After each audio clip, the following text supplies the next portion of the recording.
এটা আপনারা দেখতে পাচ্ছেন, এটা হচ্ছে একটা এইচআরসিটি থোরাক্স, অর্থাৎ যেটা আমরা সিটি চেস্ট বলি।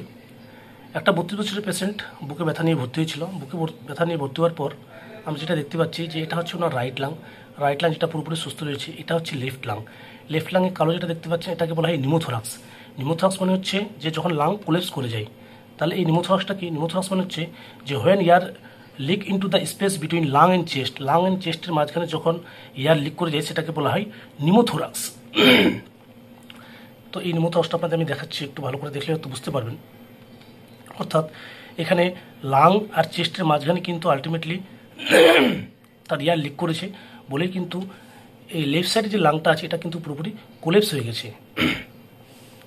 তো এটা জেনারেলি হয় চেস্ট ট্রমা ক্ষেত্রে, যদি কোনো পেশেন্টের অ্যাক্সিডেন্ট হয় এবং যাদের ধরুন লাং ডিজিজ রয়েছে, এইসব কারণের জন্য কিন্তু জেনারেলি নিমোথোরাক্স হয়। তো সুতরাং এই ধরনের চেস্ট পেন বা রেসপিরেটরি ডিস্ট্রেস নিয়ে কোনো পেশেন্ট যদি কারো বাড়িতে থেকে থাকে এবং এই ধরনের যদি উপসর্গ দেখা দেয়, তো অবশ্যই দ্রুত যে কোনো একজন ডাক্তারের সঙ্গে তার পরামর্শ নেওয়া উচিত এবং অন্ততপক্ষে একটা সিটি চেস্ট না হলেও কিন্তু একটা নর্মাল প্লেন চেস্ট এক্সরে করে দেখে নেওয়া উচিত যে তার এই ধরনের কোনো নিমোথোরাক্স রয়েছে কিনা।